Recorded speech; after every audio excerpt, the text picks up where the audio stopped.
देखिए, अब केजरीवाल जी को मुझे लगता है कि अब अपनी पार्टी का नाम बदल लेना चाहिए। आम आदमी तो कभी भी ऐसे आदमी नहीं होते जो लगातार जेल की यात्रा करें, लगातार लोगों को धमकाकर पैसा वसूल करें, किसी भी धर्म का, किसी भी समाज का मजाक उड़ाएं। आपके नरेश यादव, नरेश बाल्यान, अरे मैं कहता हूँ दिल्ली के नरेश आप हो। आप दिल्ली के नरेश, आपको आने वाले समय में जनता बताने वाली है कि जिस तरह से दिल्ली की जनता ने आपको अपने सर माथे पे बिठाया था, आपसे जो अपेक्षाएं की थी, आपसे जो उम्मीदें की थी, आपने दिल्ली की हर जनता के, मतलब मैं तो कहूँगा दिल्ली की कोई ऐसा सगा नहीं जिसको इस केजरीवाल ने ठगा नहीं। मुझे समझ नहीं आता है कैसे ये लोग ये बात करते हैं। कहीं भी इनमें मुझे कॉमन सेंस तो दिखता ही नहीं है। आप बात करते हैं कि छोटी गली, यहाँ मेन रोड पे बसें चलने को तैयार नहीं है। जगह जगह रोड टूटे हुए हैं, जगह जगह गड्ढे हैं, रोडों की हालत ख़राब है, गड्ढों में पानी भरा पड़ा है। आप कहते हो कि सरकार आने के बाद, अरे सरकार 10 साल से आप ही चला रहे हो, 10 क्या 11 साल से आप चला रहे हो, और अब कहते हो माफ़ कर देंगे। ये थोड़ा सा कॉमेडी टाइप लगता है मुझे। नमस्कार, आप देख रहे हैं द डिजिटल रिपोर्टर। मैं हूं आपके साथ अर्जुन खजूरिया। दिल्ली में विधानसभा चुनाव की सुगबुगाहट काफी ज्यादा तेज हो चुकी है और इसी बीच आपको बता दें, सत्तारूढ़ आम आदमी पार्टी की मुश्किलें जो हैं वो यहां पर कम होने का नाम नहीं ले रही। जी हां, हाल ही में अगर बात की जाए तो आम आदमी पार्टी के दो विधायक जिनका नाम नरेश है, जी हां, एक तरफ नरेश बाल्यान, दूसरी तरफ नरेश यादव, दोनों जो हैं वो इस समय गिरफ्तार हो चुके हैं। एक तरफ अगर बात करें नरेश बाल्यान का जो पूरा मामला है, रंगदारी का पूरा मामला है, दूसरी तरफ नरेश यादव का जो मामला है वो 8 साल पुराना जो पाक शरीफ कुरान है उसका कहीं ना कहीं जो बेअदबी का मामला था उसमें वो गिरफ्तार हो चुके हैं।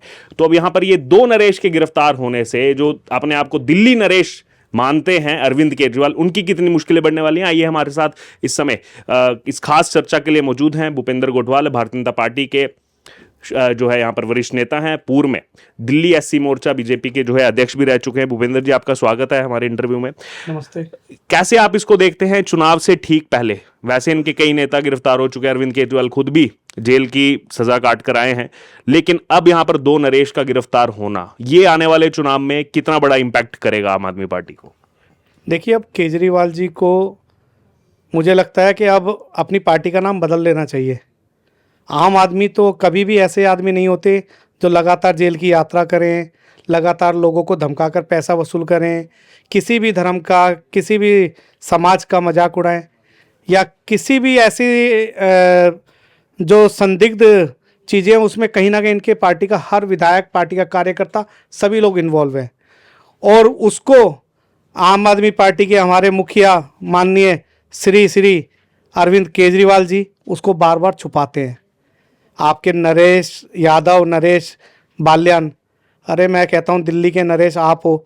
आप दिल्ली के नरेश, आपको आने वाले समय में जनता बताने वाली है कि जिस तरह से दिल्ली की जनता ने आपको अपने सर माथे पे बिठाया था, आपसे जो अपेक्षाएं की थी, आपसे जो उम्मीदें की थी, आपने दिल्ली की हर जनता के, मतलब मैं तो कहूँगा दिल्ली की कोई ऐसा सगा नहीं जिसको इस केजरीवाल ने ठगा नहीं। जी, इसके अलावा अगर बात की, अभी चर्चा में है कि जो आतिश मार्लेना जो इस समय के मौजूदा मुख्यमंत्री हैं, उन्होंने कहा कि जो यहाँ पर छोटी सड़कें भी हैं, दिल्ली की छोटी सड़कें, वहां के लिए हम बसों का इंतजाम करेंगे, वहां पर हम बसें चलवाएंगे। तो क्या लग रहा है, ये आम आदमी पार्टी तो इसको मास्टर स्ट्रोक बता रही है चुनाव के लिए? मुझे समझ नहीं आता है कैसे ये लोग ये बात करते हैं। कहीं भी इनमें मुझे कॉमन सेंस तो दिखता ही नहीं है। आप बात करते हैं कि छोटी गली, यहाँ मेन रोड पे बसें चलने को तैयार नहीं है। जगह जगह रोड टूटे हुए हैं, जगह जगह गड्ढे हैं, रोडों की हालत ख़राब है, गड्ढों में पानी भरा पड़ा है, और गलियों में जो इन्होंने पहले से ही कूड़े के पहाड़ों के ढेर लगा रखे हैं, वहाँ बस चलाने की बात करते हैं। वहाँ दिल्ली की जनता को कहते हैं कि गलियों में आए दिन इनके बसों के ड्राइवर किस तरह से बसें चलाते हैं। आपने भी देखा होगा कि रोड पे हम भी चल रहे हैं, आप भी चल रहे हैं, और कैसे वो दिल्ली की जनता बसों को इतने रैश ड्राइविंग करते हैं। और वो गलियों में जब जाएंगे तो मैं नहीं कहता कि भाई कभी कुछ होगा, लेकिन ऐसी स्थिति के लिए हम सब लोगों को प्रिपेयर रहना चाहिए कि ये जो झूठ बोलकर जनता को बरगलाकर बात करते हैं गलियों में सड़क बसें चलाने की, इनसे कुछ नहीं होने वाला, क्योंकि आने वाले समय में दिल्ली इनकी सरकार आने ही नहीं वाली। आप कह रहे हैं सरकार नहीं आने वाली, ये तो कह रहे हैं हर जगह जा करके कि आप हमें वोट दीजिए, जो आपके जो गलती से बिजली के बिल आ गए हैं, गलती से पानी के बिल आ गए हैं, हम सरकार में आने के बाद उन बिलों को माफ करने का काम करेंगे। हर जगह यही कैंपेन अरविंद केजरीवाल चला रहे हैं। गलती किसे कहते हैं आपको ही उसको बताना चाहिए। भैया आपकी सरकार है, आप ही सत्ता में बैठे हो, अभी क्यों नहीं माफ़ करते? आप कहते हो कि सरकार आने के बाद, अरे सरकार 10 साल से आप ही चला रहे हो, 10 क्या 11 साल से आप चला रहे हो, और आप कहते हो माफ़ कर देंगे। ये थोड़ा सा कॉमेडी टाइप लगता है मुझे लगता है इसे ये सत्ता वत्ता छोड़कर, विधानसभा छोड़कर द कपिल शर्मा शो में जाना चाहिए, जहां वो लोगों को हंसा सके। अपनी सरकार पे कहते हैं कि हम आएंगे तो माफ़ कर देंगे। अरे तुम्हारी खुद की सरकार है, अपनी सरकार पे तुम कैसे कहते हो कि माफ़ कर देंगे, और कहते हो कि केंद्र सरकार हमें काम करने नहीं देती। अरे भाई, आने वाले समय भी 4 साल तक केंद्र सरकार मोदी जी की रहने वाली है, और उसके बाद भी मोदी जी की सरकार रहने वाली है, क्योंकि मोदी जी जो देश हितों की बातें करते हैं, सभी समाजों को लेकर, सभी वर्ग को लेकर, सभी को साथ लेकर जो काम करते हैं, उसका आउटपुट, उसका रिजल्ट आपके सामने है। 3 बार लोगों ने दिल्ली की, पूरे देश भर की सभी जनता ने उनको अथाह प्रेम दिया। तीसरी बार सरकार आई है, और ये बात करते हैं कि हम सत्ता में आने के, अरे सत्ता में हो भाई, क्यों झूठ बोलते हो, क्यों दिल्ली की जनता को तुम ठगते हो। आपको माफ़ करना होता तो अभी माफ़ कर देते। आपको माफ़ करना होता तो पिछले 5 साल से लगातार आपको लास्ट के 3 महीने जब चुनाव के आ जाते हैं, आप ये फ्री की रेवड़ियाँ बांटने का प्रयास करते हैं। लेकिन अब दिल्ली के लोग सीरियसली इसको जान चुके हैं। अब दिल्ली की ना तो माताएं बहनें, ना दिल्ली का हमारा युवा वर्ग, ना ही दिल्ली के किसी भी वर्ग में इसका कोई जादू चलने वाला है। इसके अलावा यहाँ पर जो चर्चा चल रही है, एक तरफ ये भी कन्फ्यूज़न में है कि जो ये कह रहे हैं कि आने के बाद हम ये सब काम करेंगे, लेकिन दूसरी तरफ जो आपने भी पॉइंट हल्का सा उसमें रखा कि केंद्र पर लगातार आरोप लगाते रहते हैं, एलजी पर लगातार आरोप लगाते रहते हैं कि हमें काम नहीं करने दिया जा रहा। तो क्या आप जनता इन पर भरोसा करेगी कि अगर काम ही नहीं करने दिया जा रहा तो हम इनको सत्ता में लाएं या फिर ना लाएं? देखिए, जनता इन पे बिल्कुल भरोसा छोड़ चुकी है, मतलब इन पे भरोसा नहीं करती। वो जान चुकी है कि आने वाले समय भी केंद्र सरकार यही रहने वाली है, उससे आगे भी केंद्र सरकार यही रहने वाली है, और उसके बाद ये कहते हैं कि हम आने वाले समय, ये बिल्कुल झूठ बोलते हैं, झूठ के सिवा कुछ नहीं बोलते। और इनका ना तो इन्होंने पूर्व में कोई दिल्ली में 11 वर्षों में कोई काम किया, ना आने वाले समय में ये कभी काम करेंगे। और वैसे तो खैर दिल्ली की जनता मन बना चुकी है, आने वाले समय में इसको हटा भी रही है, और भाजपा की सरकार आ भी रही है। लेकिन ये अरविंद केजरीवाल बार बार आरोप लगा रहे हैं कि मोदी अमित शाह मेरे पीछे लग गए हैं, जो यहाँ पर कानून व्यवस्था है वो पूरी तरह से बिगड़ चुकी है, मेरे पर हमला करवा रहे हैं, मुझ पर एसिड फेंकवाना चाहते हैं, ये मेरे पीछे पड़ गए हैं पूरे तरीके से। नहीं, अगर ये सब चीज़ें इसके चुनाव आते के समय क्यों होती है? आप बात करते हो कि मोदी अमित शाह जी, अरे भैया, मोदी जी और अमित शाह जी के पास इतना टाइम थोड़ी है सिर्फ वो आपके विषय में सोचे। उन्हें देश चलाना, देश को प्रगति की राह पे ले जाना है, और लगातार वो इस काम में लगे हुए हैं।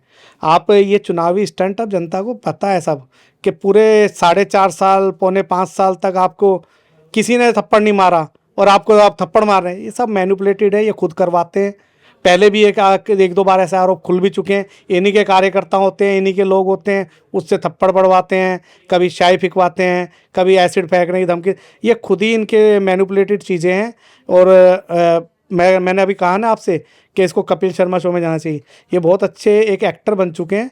कहीं ना कहीं इनका जीवन में वहाँ, मुझे लगता है यहाँ के बाद उनको वहीं जाना है, और वहाँ पे इनको स्कोप है, और ये काम करके अपना रोजी रोटी तो कमा ही लेंगे। एक आखिरी कमेंट, दिल्ली की जनता को आप क्या कहना चाहते हैं? क्योंकि एक तरफ हम आम आदमी पार्टी का अगर देखें तो जितने कार्यकर्ता हैं वो सब यही डाल रहे हैं कि देखिए अब नरेश यादव भी अरेस्ट हो गए, नरेश बाल्यान अरेस्ट हो गए, जानबूझ करके हमको जो है जेल के पीछे डाल रहे हैं ताकि चुनाव में जो है हम लोग काम ही ना कर पाएं। क्या संदेश दिल्ली की जनता को देना चाहते हैं? देखिए, हमारे देश में कानून नाम की चीज़ है। कानून में किसी भी, हम साधारण व्यक्ति पर भी कोई आरोप लगाकर उसे जेल नहीं भेज सकते जब तक उसके खिलाफ सबूत ना हो। और ये तो देश के हमारे दिल्ली के मुख्यमंत्री हैं, दिल्ली के मंत्री हैं, दिल्ली के डिप्टी सीएम हैं, दिल्ली के विधायक हैं। ये तो आम आदमी तो है ही नहीं। इन आदमियों पर कैसे कोई भी सरकार कैसे आरोप लगा के, कहीं ना कहीं इन सब लोगों के, इन सभी कामों में इनकी कहीं ना कहीं गंभीरता से इनके खिलाफ सबूत पाए गए हैं। गंभीरता से जिसको कोर्ट भी देखती है, कोर्ट लगातार उस सबूतों के आधार पे इनकी बेल भी रिजेक्ट करती है, और अगर उनको बेल देती भी है तो कंडीशनल बेल देती है कि आप यहाँ नहीं जा सकते, आप वहाँ नहीं जा सकते, आप सचिवालय नहीं जा सकते, आपको साइन नहीं कर सकते। क्योंकि कोर्ट भी जानती है कि ये सब लोग गुनाहगार हैं, आज नहीं तो कल इन लोगों को फिर वापस जेल में जाना है। तो इसलिए क्यों दिल्ली की जनता ऐसे मुख्यमंत्री को चुनेगी जो जेल में, जिसे जाना ही है, और उसे पता है कि दिल्ली की जनता के साथ ये धोखा कर रहा है, दिल्ली के जनता के हिस्से का पैसा जो दिल्ली की जनता के हितों पे होना चाहिए था खर्च, वो पैसों से इन्होंने सिर्फ कहीं पे अपने शीश महल बनवाए हैं, कहीं पे शीश महलों में सोने के टॉयलेट लगवाए हैं, कहीं पे शीश महल में इसने अपने लाखों रुपए के पर्दे लगवाए हैं। और ये सब जनता आप जान चुकी है। और ये आपके जो डिप्टी सीएम हैं, आपके जो विधायकगण हैं, अगर वो कहीं ना कहीं गिरफ्तार हो रहे हैं तो इन सब में कहीं ना कहीं उन लोगों की क्या कहेंगे, उनका कहीं ना कहीं उस पर कनेक्शन ज़रूर है। और आपके सामने वीडियो ऑडियो कुछ ना कुछ आ भी रहे हैं। लगातार नरेश बाल्यान ने भी कैसे कैसे लोगों को रंगदारी वसूलने के लिए किसी ना किसी को हायर करके उनसे रंगदारी वसूल करवा रहे हैं, फिर उसमें अपना शेयर ले रहे हैं। भैया हद हो चुकी है। मैं कह रहा हूँ ऐसा तो कहीं हमारे देश के किसी कोने में नहीं होता जितना दिल्ली जैसे एक जो हमारी मेट्रोपॉलिटन सिटी है उसमें ऐसा होने लगा है। तो दिल्ली का जो दुर्भाग्य है कि ऐसी सरकार ये 10 साल से चल रही है जिसने दिल्ली को और 50 साल पीछे चला भेज दिया है। अब दिल्ली की जनता मूड बना दिया है। अब वो इस बार 1% चांस नहीं है इनकी सरकार आने की।